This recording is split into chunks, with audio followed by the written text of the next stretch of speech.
I really hate throwing away anything, so when I had some leftover wood from a previous project, that live edge coffee table that I made, I needed to come up with an idea on what I could do with the leftover 2x2s. Hey, I'm Janelle, and this is toDIYfor. If you're new to my channel, I love to do very affordable DIYs, a lot of decor, a lot of thrifting, and if you're not already subscribed to my channel, please definitely subscribe and come back each week because I do a new video every Wednesday.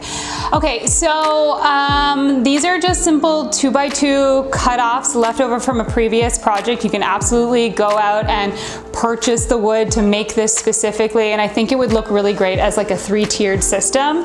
Ideally, like a nice little group pairing with different heights. But I basically made this as tall as I possibly could with the leftover pieces of wood that I had, but it's a basic, simple kind of pattern or plan to create a very functioning plant stand. So let's get into it. Okay, so I'm working with some scrap wood. These are 2x2s. What I'm doing is cutting them down into different lengths. It really is going to depend on how large you want this plant stand to stand, also how big of a plant you want to put on it.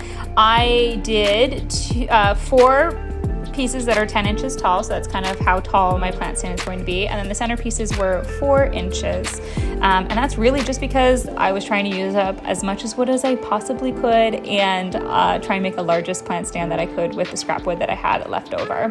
So after I did that, I'm going to take the small pieces, which are 4 inches here, and I'm going to drill some pocket holes into them on either side. This is going to be a seamless way to attach everything together, and you're not going to see it because it'll be hidden underneath.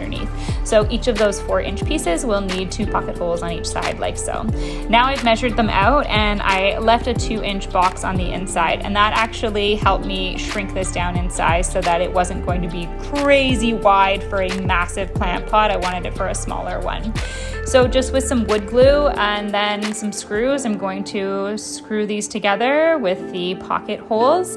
And a good tip if you're doing this by yourself, as you can see, this is all uneven. The first one easy to do, but after that, just tuck an extra piece of wood underneath. As long as it's the same, space as the size of your wood, it's good to go, and that will help stabilize it. So this is what it looked like when I was all done. This is our centerpiece where the plant pot will sit on top of. I sanded that all down. Again, using some scrap pieces of wood here, I'm using that as my spacer for where I need to attach my legs.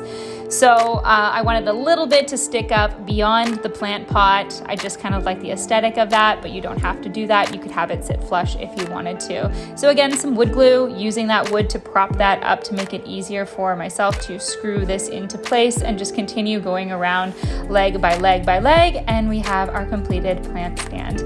So you're going to want to sand this down. You can absolutely stain it. You could paint it. All I did was seal it, and I really love this. I really do think that this would look great as like a set of 3, all in different sizes. If you're a crazy plant lady like me, as you can see, I have a lot of plants. Let me know what you thought of this DIY. I love that I was, able to make this for nothing.